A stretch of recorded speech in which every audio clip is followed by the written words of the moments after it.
Helo a chroeso I hefyd, y podlediad am siaradwyr Cymraeg newydd gyda fi, Richard Nolsworthy.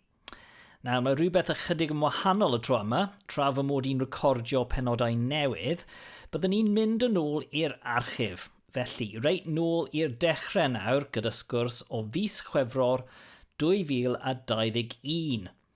Fy ngwestau cyntaf oedd Walter Brooks. Mae Walter yn hen ffrind sy'n dod o Batagonia yn yr Ariannin yn wreiddiol. Hanesion I nain a chaneuon Cymraeg naeth sbarduno I ddiddordeb yn y Gymraeg. Cwmpodd mewn cariad gyda'r iaith a symudodd I Gaerdydd. Nes I gwrdd â Walter dros 25 mlynedd yn ôl pan roeddwn ni'n dysgu Cymraeg gyda'n gilydd yn Llambedr Pont Steffan neu Llambed yn y Gorllewin. Ac roedd hi'n hyfryd siarad gyda fe unwaith eto. Felly, mwynhewch stori Walter, sy'n dechrau gan sôn am ei fywyd yn ôl ym Batagonia.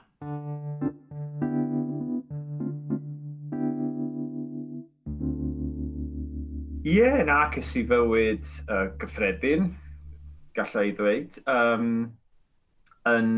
wedi cael fy ngeni a fy magu mewn dinas o'r enw Comodoro Rivadavia. A mae Comodoro yn halaeth Chubut, ac falle bod yr enw na yn canu cloch I bobl o Gymru, achos yn y dalaeth honno, Aeth y Cymru yn ôl yn 1865 a sefydlu'r wladfa, ynde. A dydy Comodoro ddim yn rhan greiddiol o'r wladfa, ond mae yna gymuned Gymreig yn fanna, a dwi yn un ohonyn nhw mewn ffordd. Ond fel lot o pobl o'r Ariannin, mae fy ngwreiddiau yn dod o wahanol wledydd. Felly mae ar ochr teulu fy mam, mae pobl o Sbaen a Wreiddiol, ond wedyn ar ochr fy nhad, mae teulu o Loegr, oedd fy nhaid wedi cael ei eni yn Berkshire, ac wedyn fy nain yn Gymraes, oedd wedi cael ei geni yn ardal Gaiman, rhwng Gaiman a Dolafon. Falle bydd yr enw yma yn gyfarwydd I rai o'r pobl. Felly roedd y nain yn dod o'r wladfa ym Batagonia a wedi symud i'r ddinas, byddai ddim yn trio gweud yr enw eto. Comodor, oedd hi wedi symud i'r ddinas yna, a dyna'r cysylltiad Cymreig oedd gyda ti pan ti'n ifanc. Wel, a dweud y gwir, oedd hi wedi priodi'r Sais yma, oedd yn wedi symud I fyw I Batagonia. Roedden nhw wedi cael 11 o blant, yr un ifanca oedd fy nhad. Felly, pan ges I fy ngeni, oedd fy nhaid o Loegr, oedd o wedi marw, ac bu farw fy nain pan o'n i'n 4 mis oed. Felly, dwi ddim yn cofio y nain yma oedd yn siarad Cymraeg. Ond, pan ces I fy magu, ro'n i'n clywed lot o hanesion amdani hi ac am hanes I theulu hi yn symud o Gymru I fyw yn yr Ariannin. Ac am ryw reswm, oedd yr hanes yma, y stori yma, yn stori ramantus. O'n i'n gwir yn mwynhau, o'n i eisiau dysgu mwy am hanes hi. Felly, ces I fy magu yn meddwl bod yr ochr Gymreig yma yn rhywbeth ro'n i eisiau gwybod mwy amdano. A felly dyna pam dwi wedi mynd ati I ddysgu Gymraeg. A dyna pam, mewn ffordd pam dwi'n byw yng Nghymru erbyn hyn. Wel, mae hynny yn ddiddorol iawn, achos dwi'n meddwl bod pobl yn meddwl am y pobl ym Batagonia o dras Cymreig, falle sy'n siarad ychydig neu gyda teulu yn siarad Cymraeg, a bydd pobl yn gyfarwydd â nhw yn dod i Gymru, falle yn ystod yr eisteddfod ac ati. Ond eto, dyma ti sydd wedi mynd cam ymhellach mewn ffordd. Ti wedi dod i'r Gymraeg trwy cysylltiad falle o ddim mor amlwg a rhoi eraill. Yn union, achos pan dwi'n gweld pobl sy'n dod o dalaith Djibwt ac sy'n siarad Cymraeg fel iaith gyntaf falle, neu o leia sydd wedi cael ei magu yn mynd i'r eisteddfod bob blwyddyn yn y wladfa, sydd wedi cadw'r traddodiadau, sy'n gallu canu ac yn y blaen. A dwi ddim yn un ohonyn nhw, a bod yn onest, oherwydd i mi gael fy magu mewn lle fel Comodoro, lle oedd y diwylliant Cymreig ddim mor amlwg. Ac eto, y peth arall falle ydy fy mod i'n hoff iawn o ieithoedd yn gyffredinol a diwylliannau gwahanol, a dwi'n person chwilfrydig, dweud y gwir, sy'n hoff iawn o ddarllen, darganfod stwff newydd trwy'r amser. Ac ers pan o'n i'n fach, dwi'n cofio, o'n i'n meddwl, rhyw ddiwrnod pan fydda i'n hun, hoffwn i deithio'r byd. Rhywbeth gynhenid, rhywbeth oedd yn rhan o fy mhersonoliaeth i ers pan o'n i'n blentyn. Felly, os ti'n dod ar ddau peth yma at ei gilydd, wel, dwi ddim yn syndod fy mod i wedi dod i Gymru ac fy mod i'n byw yma erbyn hyn. Sut oedd dy blentyndod di yn Comodoro yn cymharu a plentyndod pobl o oedran di o Gymru, ti'n meddwl? Oedd gwahaniaethau ti wedi sylweddoli ers symud i Gymru? Mae'n anodd cymharu, ond un peth sydd yn wir am Batagonia i gyd, dwi'n meddwl, ydy bod y lle yn teimlo, neu o leia pan o'n i'n blentyn, yn teimlo yn bell o bob man. Ac hyd yn oed o fewn yr Ariannin, oedden ni'n teimlo bod brifddinas Buenos Aires yn teimlo'n bell, yn wahanol, ac bod y brifddinas yn anghofio amdano ni fel rhan o'r Ariannin. O ti'n teimlo bod ti'n byw ar ddiwedd y byd mewn ffordd. Ac oedd popeth yn cyrraedd yn hwyrach nag i Buenos Aires, ac wedyn wrth i mi ddod a byw yma yng Nghymru, o'n i'n sylweddoli fy mod i falle yn gwrando ar yr un math o gerddoriaeth a chi, falle. Dilyn y diwylliant Anglo-Americanaidd, os ti isio. O'n i'n gwylio yr un ffilmiau chi, ond falle yn hwyrach. Ond oedd llawer o pethau yn gyffredin. Ond ti'n codi pwynt diddorol iawn, achos oherwydd fy nghefndir teuluol a'r ffaith bod rhan o'r teulu yn dod o Loegr a Chymru, ond cyn dod i Gymru, o'n i'n meddwl, pan a fi i Gymru, dwi'n siŵr bydda i'n ffitio i mewn heb broblem, achos mae rhan o fy ngwreiddiau i yng Nghymru a Lloegr, ac o'n i'n gallu siarad Saesneg, ac o'n i wedi dechrau dysgu Cymraeg. Ond wedyn, pan ddes i yma i fyw, ac ar ôl treulio amser yn dod i nabod y bobl a'r gymdeithas, dechreuais i sylweddoli faint o archentwr a faint o Batagonwr o'n i. Hynny, o'n i'n y ffordd o gymdeithasu, yr hiwmor, sut wyt ti'n edrych ar y byd yn wahanol. Alla ti roi enghraifft o hynny? Oes ti rhywbeth sy'n dod i'r meddwl? Lot o pethau. A cyn rhoi enghraifft i ti, rhaid i mi ddweud fy mod i wedi arfer ar ffordd o fyw yng Nghymru, ac erbyn hyn, pan dwi'n dod nôl i'r Ariannin, weithiau dwi'n teimlo bach yn anghyfforddus gyda'r ffordd o fyw o'r Ariannin, achos dwi wedi arfer i feddwl a gweithredu yn wahanol. Ond un o'r pethau amlwg ydy sut da ni'n cyfarch i gilydd pan da ni'n cyfarfod ar y stryd, pan ti'n cyfarfod ffrindiau. Da ni'n rhoi cusan i pawb, i ferched a dynion, a mae'n ffordd arbennig o roi cusan. sy'n mynd i Sbaen, mae pobl yn rhoi 2 gisan. A does neb yn gwneud hynny yng Nghymru. Felly ar y dechrau, oedd ti'n mynd i... O'n i'n trio rhoi gisan i pobl, a oedd pobl jyst yn camu'n ofyn, be ti isio, pam ti'n dod mor agos ata i? A felly oedd hynna yn ddiddorol. Dysgais i yn gyflym iawn bod y ffordd o ddweud helo oedd yn hollol wahanol.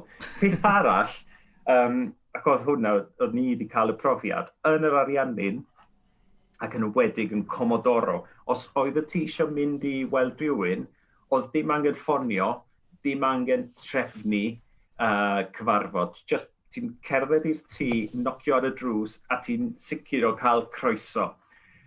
Oedd hynna'n hollol wahanol yng Nghymru, a nes i'r camgymeriad o ymweld â ffrindiau yn ddirybyd, heb ddweud wrthyn nhw fy mod i'n dod. Felly, a nocio ar y drws, ac dwi'n cofio gweld eu wynebau nhw, agor y drws, a y cwestiwn oedd, be ti'n neud ma? Pam wyt ti wedi dod heb ddweud wrth ei? Ac o'n i'n teimlo, wel, os dwi eisiau dweld i a chymdeithasu, na, mae angen trefnu apwyntiad. Wel, mae hynny yn ddiddorol, Walter, achos dwi'n cofio pan o'n i'n blentyn yn tyfu lan yn y canolbarth, roedd hynny yn eitha cyffredin pryd hynny hefyd. Dwi ddim yn siŵr os mae hi wedi newid dros amser, neu efallai mae pethau'n wahanol yn Gaerdydd, ond dwi'n ymwybodol nawr bod hynny ddim yn digwydd cymaint. Efallai bydd cymdogion yn cnocio ar y drws i ofyn am ffafr bach ambell waith, ond ti'n iawn, dyw bobl ddim yn neud hynny. Dwi ddim yn siŵr os mae hynny yn rhannol yn rhywbeth sydd wedi newid dros amser. Dwi ddim yn siŵr os mae wedi newid ym Batagonia hefyd, ond... Dio ddim wedi newid yn fanna hyd y gwni, ond mae yna wahaniaeth rhwng bywyd yng nghefn gwlad, fel ti'n sôn, a bywyd dinesig, wrth gwrs. Ac yn gyffredinol, dwi'n meddwl bod pobl yma yn fwy trefnus, hynny yw, os oes na rhywbeth, rhyw ddigwyddiad neu unrhyw beth, neu hyd yn oed y siop anadolig, mae pobl yn dechrau gwneud pethau o flaen llaw yng Nghymru, tra bod pobl yn yr Ariannin yn tueddu i aros ar busnes maniana, aros dan y fori, ceiff popeth aros dan y fori. Mae hynny'n wir i raddau.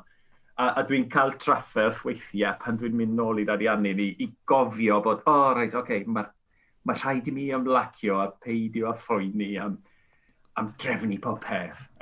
Mae'n swnio'n hyfryd, hoffwn ni fynd mwyn ymlacio, mwyn dim byd arall. A mae'n brofiad arbennig. Dwi'n awgrymu fod ti'n trio mynd rhywbryd. Yn sicr. Nawr, un peth am tyfu lan ym Batagonia, wrth gwrs, siŵr o fod roedd ti'n siarad Sbaeneg y rhan fwyaf o'r amser yn dy blentyndod. Oedd y Gymraeg neu ieithoedd eraill yn rhan bwysig o dy fywyd yn ystod dyddiau cynnar y plentyndod ym Batagonia? Wel, y ddinas lle ces i fy magu, i bob pwrpas oedd yn, wel, nid yn uniaethog, wrth gwrs, oedd ieithoedd eraill o gwmpas, ond nid fel y man nhw mewn lle cosmopolitaidd fel Caerdydd ar hyn o bryd, ynddo? Felly, ar yr eilwyd Sbaeneg, o'n i'n clywed, ond roedd gan fy nhad dyweddiadau yn Saesneg, neu geiriau bach yn Saesneg, oedd o wedi clywed a defnyddio yn ei gartref genedigol. Felly oedd rhyw elfen o amlieithrwydd, o siarad mwy nac un iaith gartre. Ac wedyn oedd aelodau o'r teulu fydden dod i'n gweld ni, o rhai ohonyn nhw yn gallu siarad Cymraeg. A dwi'n cofio un fodryb yn penodol, ac oedd hi'n gallu canu yn arbennig o dda. Oedd hi wedi mynd i'r ysgol Sul yn y Gaiman pan oedd hi'n blentyn, wedi dysgu canu'r ymynedd traddodiadol Cymreig ac yn y blaen. Felly, a dyna lle clywais i'r Gymraeg am y tro cyntaf, o'n i'n meddwl bod rhywbeth arbennig yn perthyn i'r iaith hyfryd yma. Ond wedyn, pan o'n i'n blentyn, o'n i eisiau dysgu ieithoedd. O'n i eisiau dysgu Almaeneg, dyna'r iaith gyntaf o'n i eisiau i dysgu. Oedd dim athrawon Almaeneg neu tiwtoriaid Almaeneg ar y pryd, felly yr ail opsiwn oedd o dysgu Saesneg, achos oedd yn rhan o'r etifeddiaeth deuluol ac mae'n iaith mor ddefnyddiol, wrth gwrs, a iaith mor hyfryd hefyd, felly o'n i'n cael gwersi preifat, fel mae bron pob plentyn yn wneud yn yr Ariannin. Ac wedyn penderfynu astudio ieithoedd yn y prifysgol, ac wedyn daeth y cyfle i ddysgu chydig bach o Cymraeg, wrth gwrs. Felly sut dechreuodd hynny? Pan nes ti symud i Gymru neu oedd ti wedi dysgu ychydig o Gymraeg cyn dod draw? Ie, wel, symudais i Buenos Aires, prifddinas yr Ariannin, mwyn astudio ieithoedd a chyfieithu yn y brifysgol. Ond fel mae'r myfyrwyr yn gwneud, yn ystod gwyliau'r haf, ro'n i'n mynd nôl i Comodoro i weld y rhieni a fy ffrindiau. Ac un haf, roedd tiwtor Cymraeg o Gymru oedd yn treulio cyfnod hir yn byw yn Gaiman ac yn dysgu Cymraeg fel ail-iaith i oedolion a phobl ifanc. Oedd o wedi mynd i Comodoro i dreulio wythnos a chynnal cwrs Cymraeg i ddechreuwyr, cwrs blasu mewn ffordd. Gwilym Roberts ydi enw, a mae o'n tiwtor, mae lot o pobl yn adnabod yng Nghymru, a mae o'n dod o Gaerdydd yn wreiddiol. Ac felly es i ddysgu Cymraeg am wythnos yn fanna hefo Gwilym Roberts.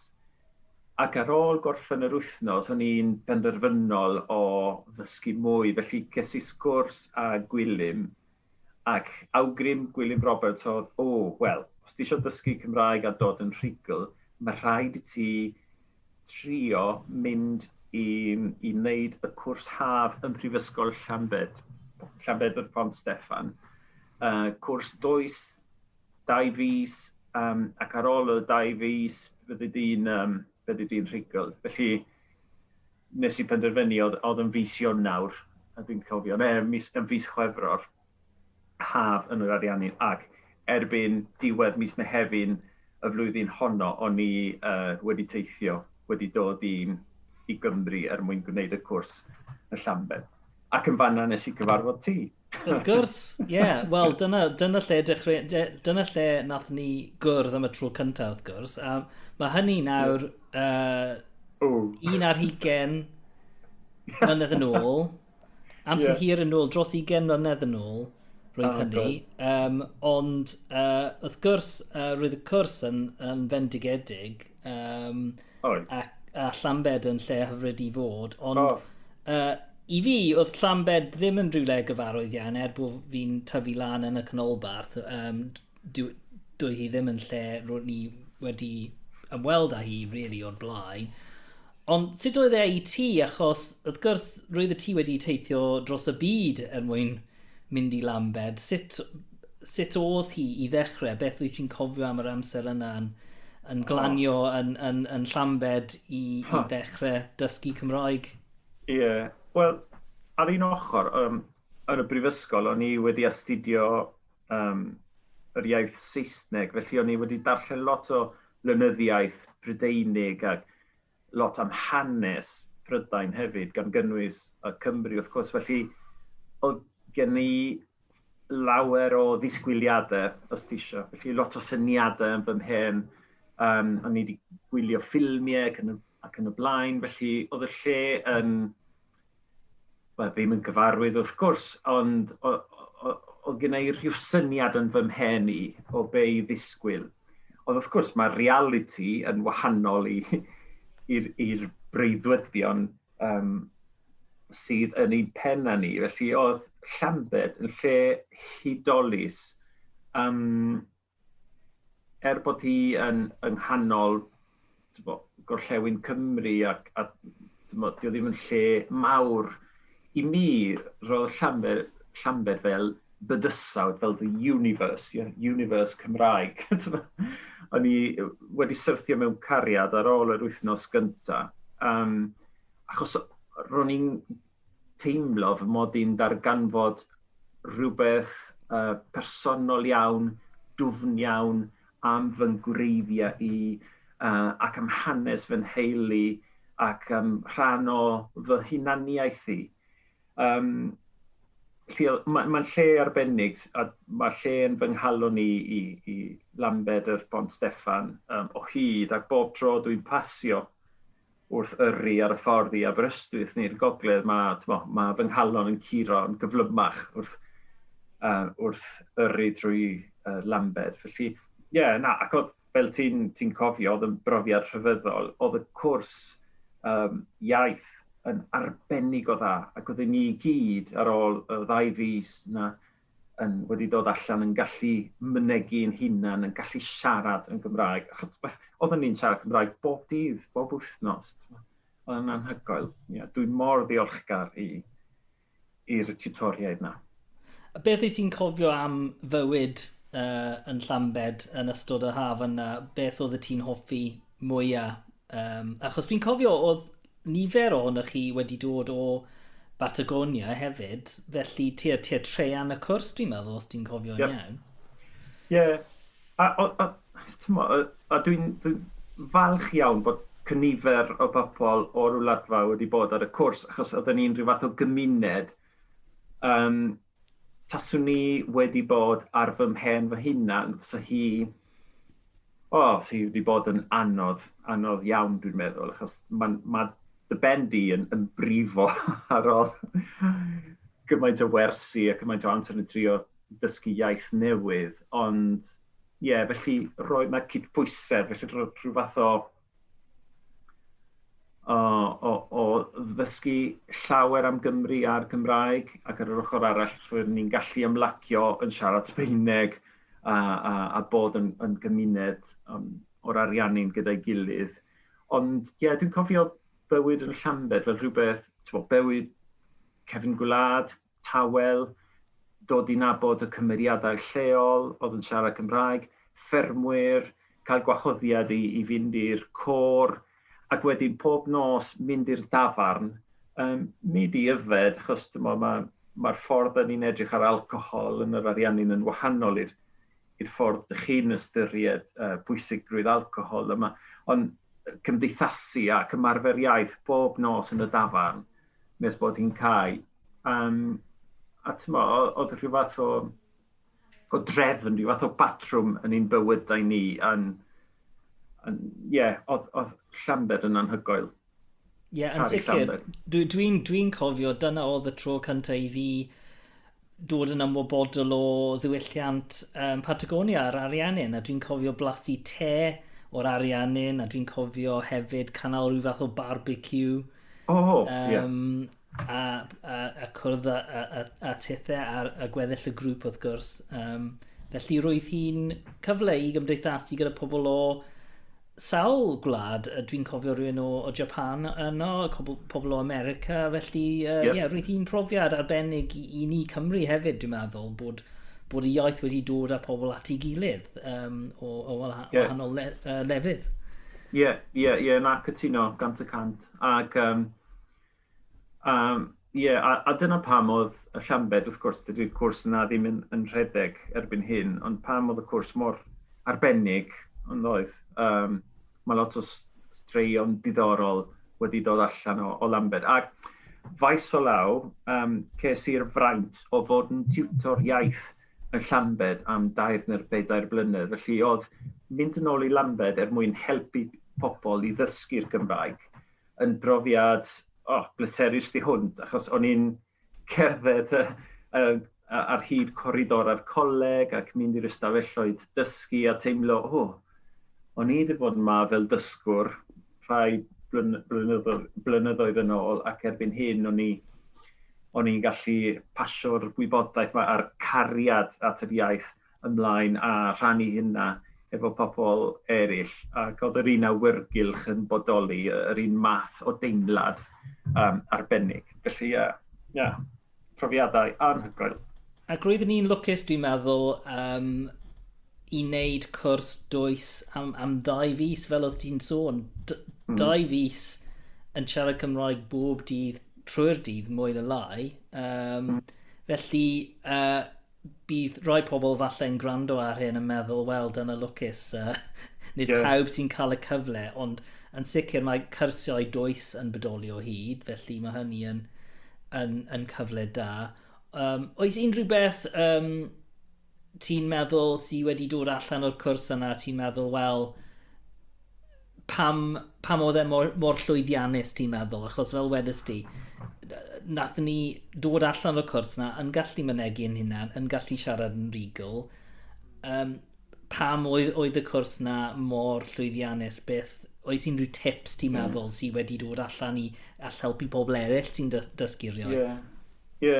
A un beth oedd y lleoliad, fel dyn ni wedi dweud, oedd digon o pobl oedd yn siarad Cymraeg, bobl leol. Felly, oedden ni'n gwybod bod unrhyw beth oedden ni'n dysgu yn yr ystafell ddosbarth, oedden ni'n gallu mynd allan ac ymarfer hynna. Wedyn, oedd ymroddiad y tiwtoriaid hefyd yn bwysig, a dwi'n cofio bod bob tiwtor wedi bod yn wych, ac oedden nhw na nid mwyn gwneud swydd 9-5, ond oedden rhoi hunan yn llwyr i'r addysgu, ac oedden nhw'n rhan o'r proses dysgu hefyd. Ac wedyn, oedd pawb oedd ar y cwrs, dwi'n meddwl, ddim yn ofni gwneud camgymeriadau. A dwi'n ffindio bod dysgu, nid bod pobl yn un iaith, pobl yn siarad un iaith, sef Saesneg, a bod hynny'n broblem, ond weithiau mae'r siaradwyr Saesneg yn teimlo bod siarad iaith arall yn codi cywilydd arnyn nhw, neu maen nhw'n ofni gwneud camgymeriadau, ac oedd yr agwedd na ddim yn bodoli, ac hyd yn oed y pobl oedd bach yn swyl falle, ar ôl wythnos, bythefnos, 2 wythnos, roedden ni fel teulu mawr, ond oedden ni. Felly oedd y teimlad na yn helpu pobl i ymlacio a just mwynhau y profiad o ddysgu iaith. A mae'n anodd cael hynna pan ti'n gwneud cwrs nos 2 awr, falle nid pob diwrnod o'r wythnos. Mae'n anodd iawn, ond just cael y cyfle i gymdeithasu a siarad yr iaith yn naturiol yn holl bwysig. Wrth gwrs, erbyn hyn, gyda'r stwff fel Zoom a'r stwff ar y we, falle mae'n hawdd gysylltu a ymarfer Cymraeg, ond mae angen rhywbeth i wthio ti ymlaen, ond oes? Oes, yn sicr. Da ni wedi bod yn lwcus iawn. Yn lwcus iawn. Dwi'n meddwl, dwi wastad yn dweud wrth unrhyw un dwi'n nabod sy'n dysgu Cymraeg i trio gwneud cymaint y gallu di. Felly, os oes cyfle i wneud rhywbeth tu allan i'r dosbarth yn Gymraeg, gwrando ar caneuon, siarad gyda ffrind ac ati. Ond yn Llambed, oedd popeth yno i chi, really, ond oedd achos oedd yr ochr gymdeithasol yn ogystal â'r gwersi. Dwi'n cofio, oedd y ti'n sôn am y hwyl gathon ni, dwi'n cofio'r humor yn helpu lot. Ac yn arbennig, y sioe na, ti'n cofio'r sioe na? Oedd yn hollol, wel, does dim geiriau i disgrifio'r sioe. Ond roedd popeth, roedd cymaint o bethau doniol yn ogystal â'r ffaith bod lot o ail-ddweud a gwneud yr un peth tro ar ôl tro. A gallai hynny fod yn braidd yn ddiflas, ond i bai am y ffaith bod y tiwtoriad mor gweithgar ac yn dod â cymaint o humor a hwyl mewn i'r dosbarth. Nes i wir mwynhau, bod ni yn falle ail-ddweud yr un brawddeg neu'r un patrymau tro ar ôl tro. Rhywsut doedd dim ots. Dyna dwi'n gofio.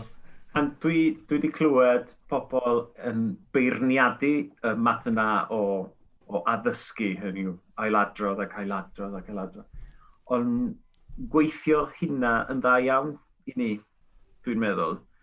Felly dwi'n siŵr bod systemau eraill sydd yn well falle, neu sy'n fwy addas ar gyfer math gwahanol o bobl, ond i ni yn Llambed, yn ystod y 2 fis na, oedd yn gweithio'n berffaith. A dyna pam, da ni'n gallu siarad Cymraeg ti a fi, a teimlo'n gyffyrddus. Beth oedd y cam nesaf felly? Beth oedd ti wedi gwneud ar ôl y cwrs? Wel, o'n i'n ifanc a ffôl, fel maen nhw'n dweud. O'n i ddim yn teimlo fy mod i'n hollol reigl, felly chwiliais i am gyrsiau eraill i wneud mwyn gallu teimlo'n fwy sicr a dysgu mwy. Achos ar ôl yr wythnos gyntaf, ro'n i wedi syrthio mewn cariad llwyr ar Gymraeg. Felly, o'n i'n gwybod erbyn canol y cwrs fy mod i'n mynd i chwilio am gyfleoedd i aros ymlaen a dysgu mwy o Gymraeg. Felly, y bobl oedd yn trefnu'r cwrs yn Llambed oedd canolfan Cymraeg i oedolion Caerdydd. Felly, siaradais i ar tiwtoriaid ag cyfarwyddwr y canolfan, Dr Robert Owen Jones, ac ei gyngor oedd dod i Gaerdydd i astudio ac esi rhyw fath o ysgoloriaeth. Hynny yw, o'n i ddim yn talu ffïoedd i wneud y cyrsiau yn y ganolfan. Ac wedyn penderfynais i aros am flwyddyn ac o'n i'n gwneud 3 chwrs ar yr un pryd, sef cwrs lefel 4, 5 a 6. Felly o'n i'n gwneud lot o cyrsiau yn ystod yr wythnos a fy mwriad i oedd aros am flwyddyn a gorffen y lefel uchaf, sef lefel 6, lefel meistrioli. Ac wedyn sefyll arholiad lefel A i oedolion yn Gymraeg.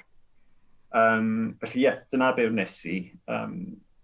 Astudio Cymraeg trwy'r amser, cymdeithasu trwy gyfrwng y Cymraeg, ac yn rhyfedd iawn, mae lot o pobl yn chwerthin am hyn, ond yn ystod y flwyddyn honno, pan o'n i'n byw yn Caerdydd, yr unig amser pan o'n i'n siarad Saesneg, oedd yn Tesco. Yn ystod gweddill yr amser, o'n i'n siarad Cymraeg yn y ganolfan ac o'n i yn bwrpasol wedi chwilio am ffrindiau a grwpiau mwyn siarad Cymraeg yn unig. Achos ro'n i gwir eisiau dod yn rhugl. Mi oedd yn bosib, mae yn bosib rwan hefyd wrth gwrs. Erbyn diwedd y flwyddyn ganlynol, o'n i wedi sefyll yr arholiad lefel A i oedolion trwy gyfrwng y Gymraeg. Felly o'n i'n wedi cyrraedd yr amcan yna wrth fy modd, ro'n i wrth fy modd. Mae hynny'n gam bwysig, dwi'n meddwl, cyrraedd y lefel A i fi. Mae hynny yn rhywbeth da i ddysgwyr anelu ati hi, achos dyna pryd dwi'n meddwl rwy ti'n gallu teimlo yn hyderus bod chi'n gallu cynnal sgwrs ar unrhyw bwnc a dweud y gwir. Falle bod chi ddim yn hollol perffaith, ond cytuno. Mae'n lefel eitha pwysig. Cytuno 100%, ond wedyn, fy mwriad i oedd gorffen yr astudiaethau Cymraeg yma a mynd nôl i fyw i'r Ariannin. A dyna pam o'n i eisiau cael rhyw fath o dystysgrif, rhyw barn o papur yn dweud, ti wedi cyrraedd safon lefel A. Felly ar ôl gorffen efo popeth, es i deithio chydig bach o gwmpas y byd cyn mynd nôl i'r Ariannin, ac roedd fy nghariad sydd yn fy ngwraig erbyn hyn, roedd hi'n gwneud astudiaethau ymharus ar y pryd, felly wnaethon ni cyfarfod a mynd i deithio ac wedyn mynd nôl i'r Ariannin. Felly erbyn diwedd Nadolig y flwyddyn 2000, roeddwn ni yn ôl yn yr Ariannin gyda'r bwriad o aros, chwilio am waith a byw yn yr Ariannin, wrth gwrs. Ond be digwyddodd? Wel, 2 beth. Un, oedd na argyfwng economaidd difrifol iawn, un o'r crisis na sy'n digwydd yn yr Ariannin bob hyn a hyn. Felly, am flwyddyn roeddwn ni'n chwilio am waith ac oedd yn amhosib ffeindio dim byd. Hynny, o'n i'n rhoi gwersi Saesneg, dysgu Cymraeg i oedolion hefyd, gwneud gwaith cyfieithu, oedd dim modd cael dim byd go iawn, swydd go iawn. Felly, o'n ni wedi gorffen y brifysgol, roedd fy nghariad ni, Gymraeg, wedi gorffen y brifysgol hefyd, ac roeddwn ni'n methu ffeindio dim byd. Ac wedyn, daeth, ro'n ni wedi aros mewn gysylltiad ar tiwtoriaid yng Nghymru. Ac ro'n ni'n gwybod bod Robert Owen Jones, yr athro Robert Owen Jones, oedd yn gyfarwyddwr y ganolfan Cymraeg, roedd o eisiau gweithio ar brosiect ymchwil i edrych ar hanes yr iaith Gymraeg ym Batagonia. Ac felly roedd hynna'n gyfle i rywun oedd yn siarad Cymraeg, wrth gwrs, Saesneg mwyn sgrifennu a cyhoeddi yn Saesneg, a Sbaeneg hefyd mwyn edrych ar hanes yn Sbaeneg. Oedd yn gyfle gwaith i rywun i helpu gyda'r brosiect yma. A felly, dyna pam daethon ni nôl i Gymru yn y flwyddyn 2002. Yn ddiddorol iawn, teithio ni o Buenos Aires ar y cyntaf o Fawrth, dydd Gwyl Dewi, yn meddwl, mae hwn gobeithio fydd yn dod â chydig bach o look i ni. Ta waith, felly wedyn ces i swydd fel cynorthwydd ymchwil yn Prifysgol Caerdydd yn yr adran Cymraeg. Ac am sawl blwyddyn, ro'n ni'n gweithio gyda Robert Owen Jones yn dysgu mwy am hanes y Cymraeg ym Batagonia. Oedd hwnna'n gyfnod diddorol iawn, yn gyfnod dwi'n trysori a dweud y gwir.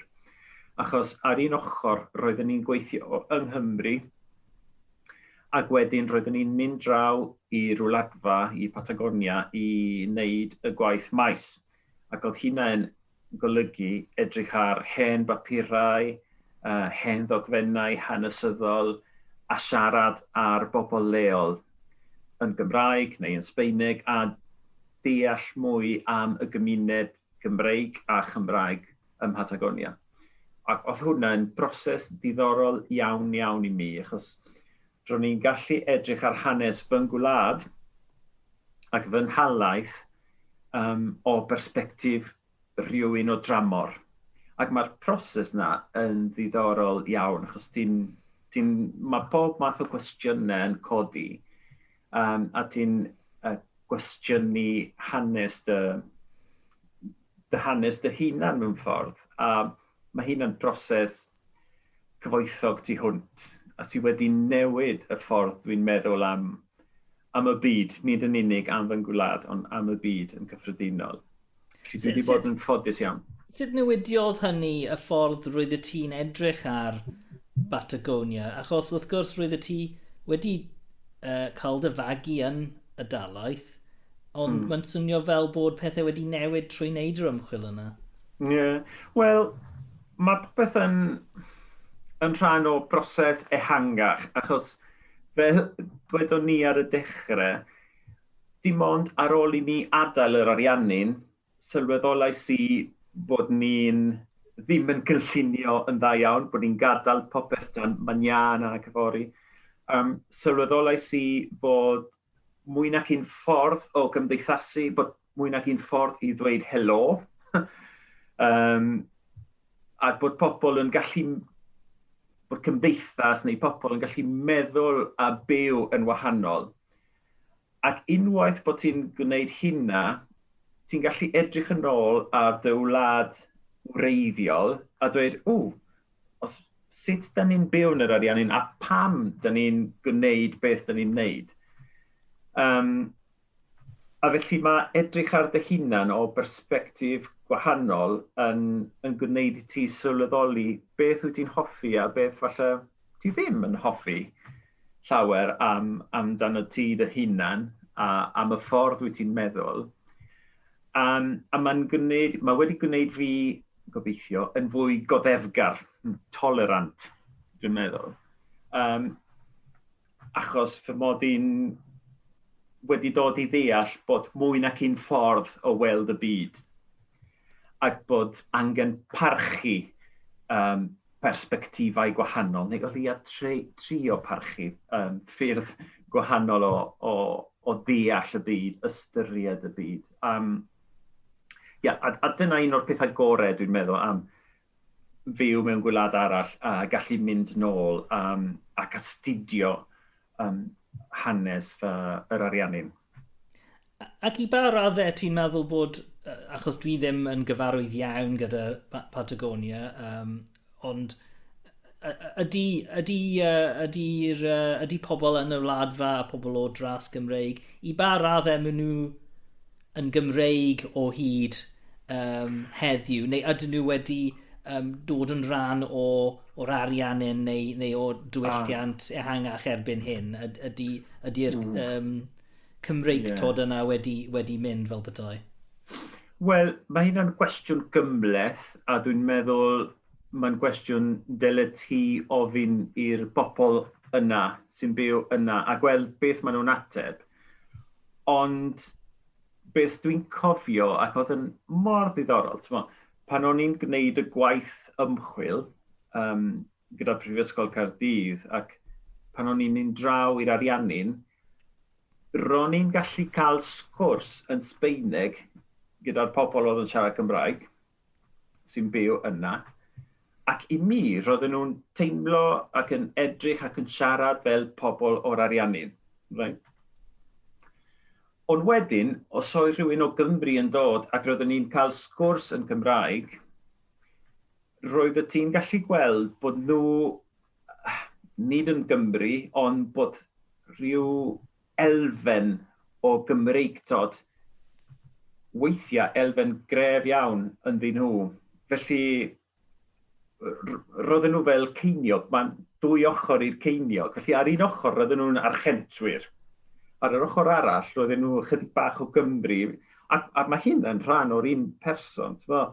A mae hyn yn ymwneud â hunaniaeth, identity. Mae hunaniaeth yn gallu bod yn rhywbeth cymleth. Ac mae un person, falle, mae mwy nac un hunaniaeth I ti. A mae hyn yn wir am y bobl sy'n disgyn o'r Cymru yn yr Ariannin. Felly, mae'n gwestiwn cymleth. Ond, wrth gwrs, os ti'n edrych ar eu pasbort nhw, maen nhw'n archentwyr. Ac dwi'n siŵr petasen nhw'n dod I fyw I Gymru, bysen nhw'n teimlo rhywbeth tebyg I beth teimlais I. Hynny reit, dwi ddim yn perthyn yma, neu mae'r arferion yn wahanol, mae'r ffordd o fyw, meddwl a chymdeithasu'n wahanol. Felly, yn gyntaf, dwi'n meddwl mae archentwyr ydyn nhw, ond wrth gwrs mae rhywbeth arbennig o safbwynt diwylliant yn bodoli. A mae'r cwestiwn, mae'n rhywbeth fydda I ddim yn gallu ateb byth, ond dwi'n trio, weithiau dwi'n teimlo, dwi'n gofyn I fy hunan, beth mae'r pobl o Gymru sy'n siarad Cymraeg yn teimlo pan maen nhw'n cyrraedd Batagonia ac yn sydyn, maen nhw'n gallu cael sgwrs yn Gymraeg, beth maen nhw'n teimlo yn ddwfn yn eu calonau nhw. Mae rhywbeth arbennig, wrth gwrs. Swn i'n hoffi bod yn Gymro jyst er mwyn cael y profiad na o teithio I ben arall y byd a darganfod y bobl yma sy'n siarad Cymraeg, achos mae'n heb os, mae'n rhywbeth unigryw a phwysig iawn i'r Cymru. Mae'n gymuned anhygoel, Ydy, a mae'n stori anhygoel. Ac yn ddiweddar, wrth gwrs, mae wedi bod cryn dipyn o ail-asesu rôl y Cymru ym Batagonia yn hyd-destun Black Lives Matter a colonialism a'r holl trafodaeth yna.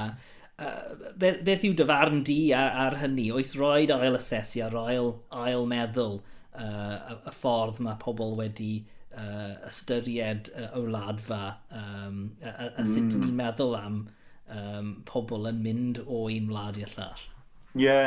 Wel, un o'r pethau nes I pan ar ôl gorffen gweithio gyda Robert Owen Jones yn Prifysgol Caerdydd oedd cael ysgoloriaeth I wneud PhD.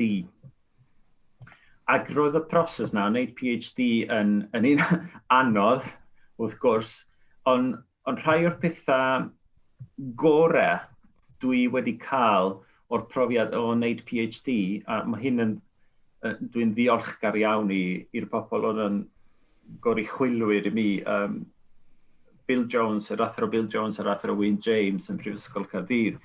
Roedden nhw'n trio dysgu mi, ac nes i gael lot o trafferth i ddeall y syniad yma.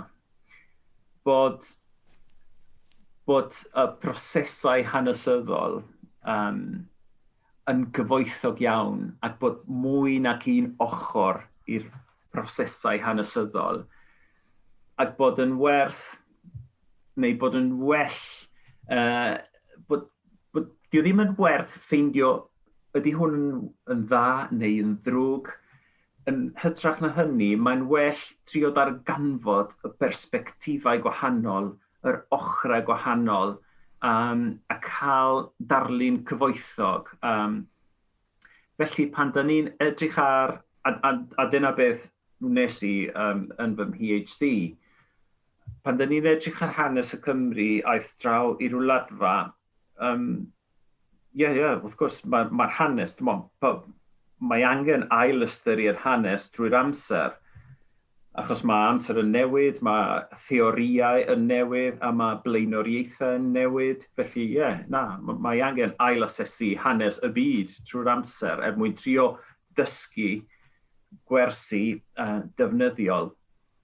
Ond pan wrth edrych ar y Cymru, dwi'n meddwl bod weithiau mae'n hawdd iawn rhoi nhw mewn bag a labelu nhw fel rhan o'r ymerodraeth, fel pobl sydd wedi coloneiddio Batagonia ar yr un categori yn yr un bag a'r Sbaenwyr yn concro y cyfandir Americanaidd, neu'r ymerodraeth Brydeinig yn mynd i India neu Africa, a'r Scramble for Africa.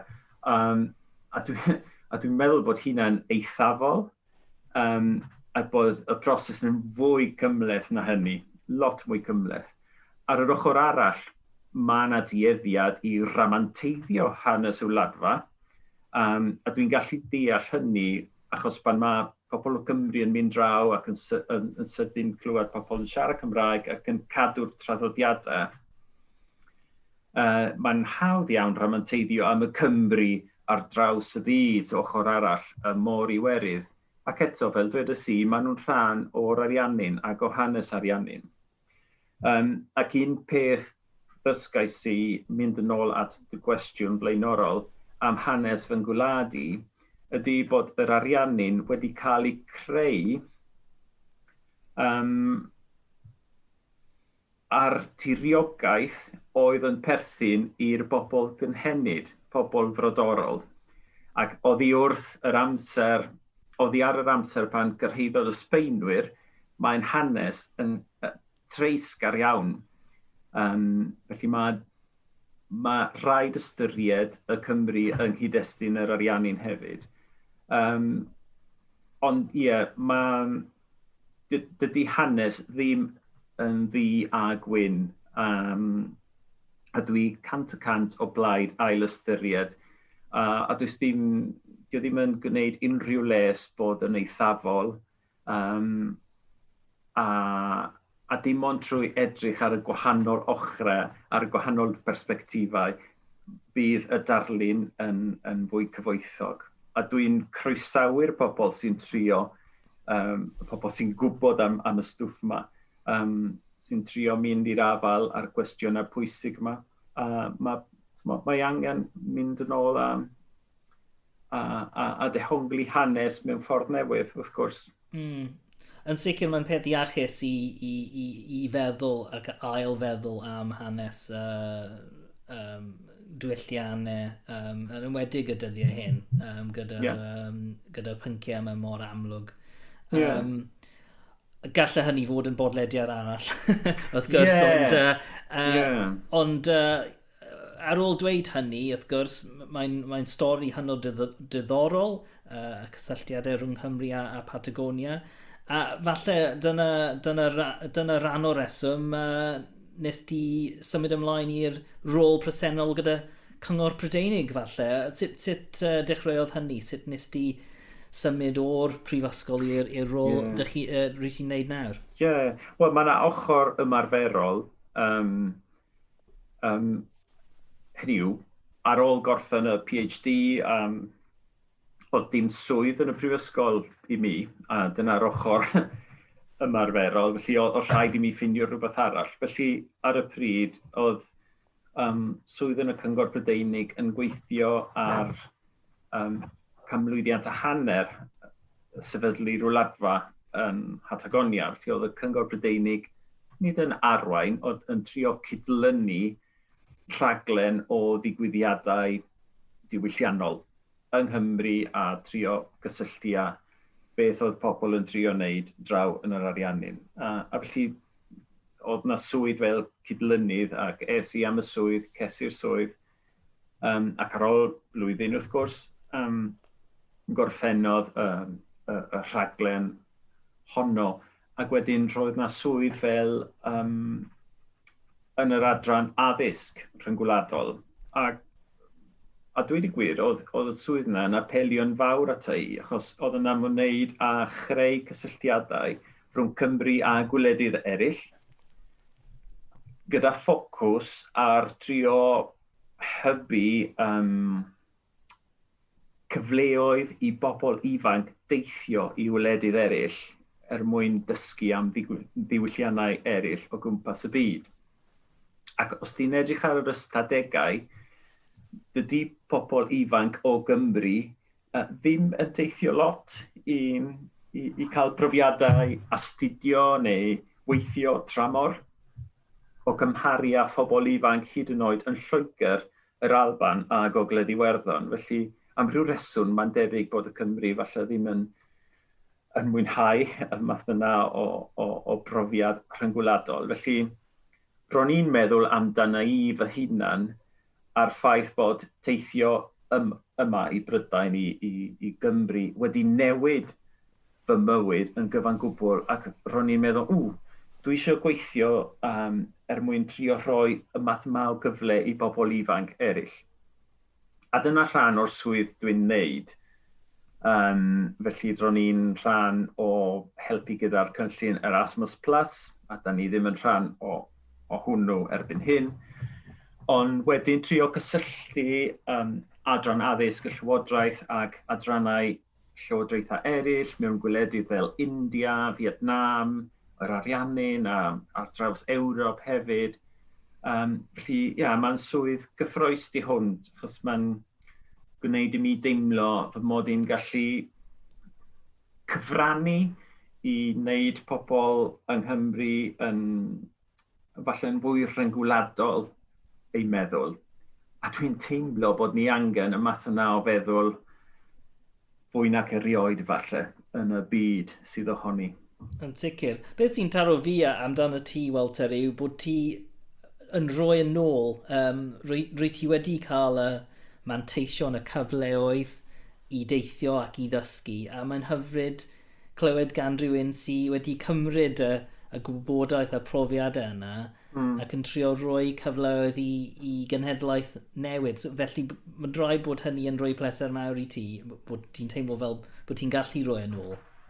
Wel, mae hynny'n pwynt diddorol ti hwnt, achos roedd fy mam i yn athrawes, ac pan o'n i'n ifanc, o'n i'n teimlo, dwi ddim eisiau bod yn athro, achos o'n i'n gweld fy mam yn meddwl, dwi'n eisiau gwneud yr un math o swydd, ac o'n i'n meddwl, os o'n i'n diflasu o trio dysgu yr hyn dwi'n gwybod, trio dysgu hynna i bobl eraill. O'n i'n meddwl bod hynna'n rhywbeth mor ddiflas. Ond wedyn, ar ôl dod yn tiwtor Cymraeg i oedolion, dwi'n caru addysgu pobl. Dwi'n caru rhannu beth dwi'n gwybod efo pobl eraill. A pan o'n i yn y prifysgol, ro'n i'n ddarlithydd hefyd, felly roedd gen i fodiwl ar hanes Batagonia, ac yn y blaen, wrth fy modd yn dysgu pobl, neu yn rhannu beth dwi'n gwybod efo pobl eraill, yn trio helpu pobl i feddwl yn agored, a rhannu beth dwi'n gwybod hefo nhw. Felly na ti wedi taro'r hoelen ar ei phen yn fanna. Mae'n rhywbeth pwysig i mi. Rwy ti'n tipyn o ieithydd, os gael ei ddweud, ti'n siarad o leia 4 iaith, dwi wedi cyfri, falle mwy. Sut mae'r Gymraeg yn ffitio mewn fel petai? Ydy hi'n iaith anodd arbennig i gymharu gyda dysgu Saesneg, gyda dysgu Almaeneg? Sut mae'r profiad wedi bod? Mae'r Gymraeg yn iaith anodd, mae'r gramadeg yn anodd, swn i'n dweud, ond dwi wedi mwynhau'r sialens o ddysgu'r Gymraeg, ac achos fy mod i'n hoffi ieithoedd, dwi'n hoffi'r gramadeg hefyd, felly mae'r rheolau anodd yn plesio fi. Dwi'n cael lot o foddhad o ddysgu'r gramadeg a chwilio am sut mae'r treigladau yn gweithio. Dwi'n mwynhau'r hynna, a dwi'n gwybod bod yn galed, wrth gwrs, ac yn anodd, a mae rhai dysgwyr yn casau nhw, ond dwi'n hoffi nhw. Ond, falle bod y Saesneg yn haws, mae'n ei rhai agweddau o'r Saesneg yn haws. Ond os ti eisiau siarad iaith yn iawn, mae bob iaith yn anodd. A mae rhaid rhoi llawer o oriau, o astudio, o trio gwella. Mae rhaid treulio amser i ceisio siarad iaith yn iawn. Ac erbyn hyn, dwi'n teimlo yn gyffyrddus yn y 3 iaith, ac ar yr un, Saesneg, Gymraeg, Sbaeneg, ac ar yr un pryd dwi'n teimlo nad ydw i'n gallu siarad yn iawn yn yr un iaith. Wrth gwrs, fy mod i'n gallu siarad, ond weithiau dwi'n methu ffeindio'r gair yn Saesneg, yn Sbaeneg neu yn Gymraeg. Felly falle achos fy mod i'n dod yn hen. Wel, yn sicr o fy perspektif i, Walter, rwy ti'n siarad Cymraeg i safon uchel iawn, ac dwi'n just meddwl am y ffrindiau sy'n gen i nawr sy'n dysgu Cymraeg, falle gyda blwyddyn newydd yn gwneud ymdrech arbennig y mis Ionawr i ddysgu, ac mae yn gwaith caled. Oes unrhyw cyngor i ti, gyda ti, i bobl sy'n dysgu Cymraeg, falle sy'n gwrando, rwy ti wedi mynd trwy'r profiad fel petai, beth sy'n gallu ysbrydoli dysgwyr eraill?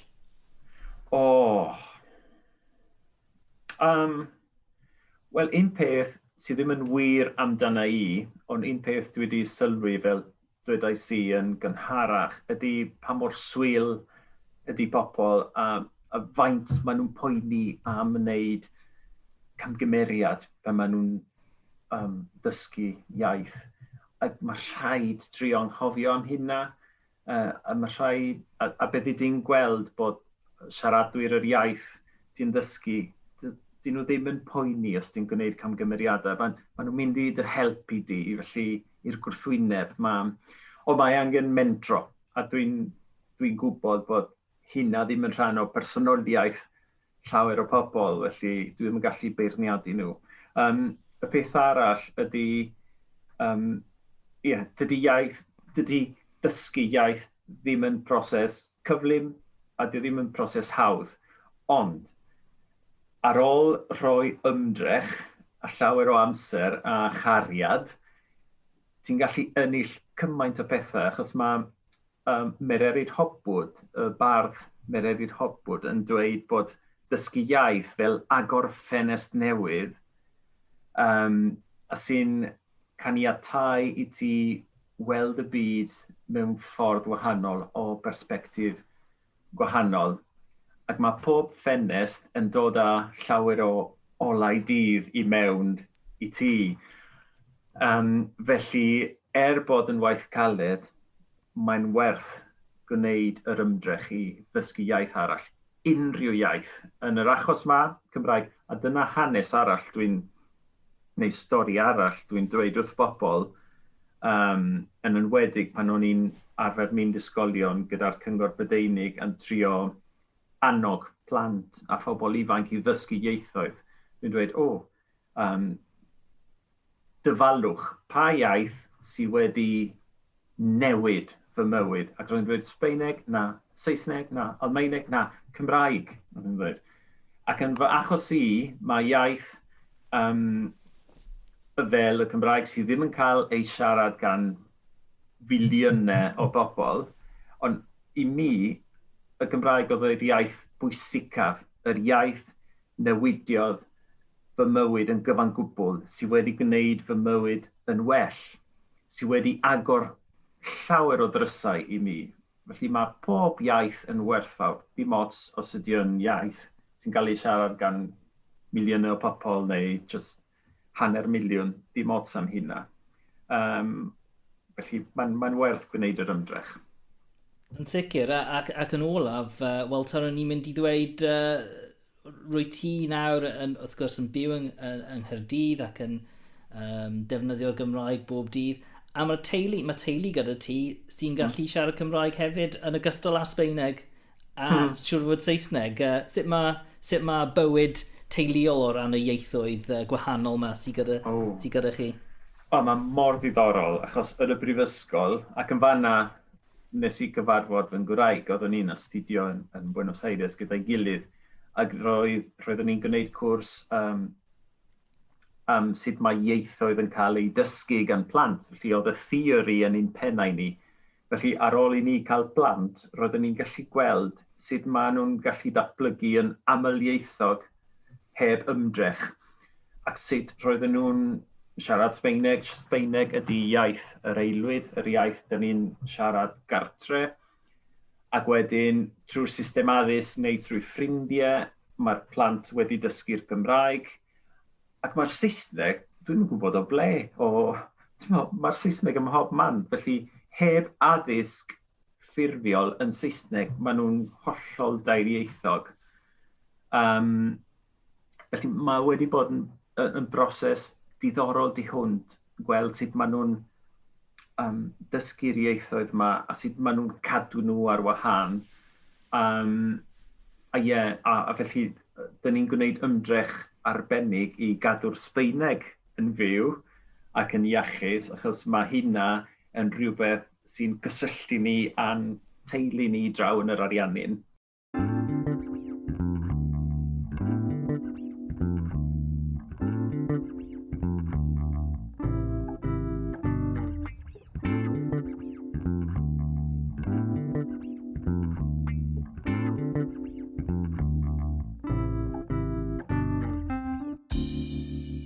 Wel, diolch yn fawr unwaith eto i Walter am y sgwrs yna nôl yn 2021, a diolch i chi hefyd am rando. Fel dwedais i, rwy'n chwilio am westeion newydd ar gyfer y gyfres nesaf, felly os hoffech chi gymryd rhan, anfonwch e-bost, mae'r manylion yn y nodiadau o'r podlediad yma. A beth am adolygiad a sgôr ar eich app podlediadau a dweud wrth eich ffrindiau hefyd, byddwn ni'n gwerthfawrogi eich cefnogaeth mwyn cyrraedd mwy o bobl. Tan y tro nesaf, hwyl fawr.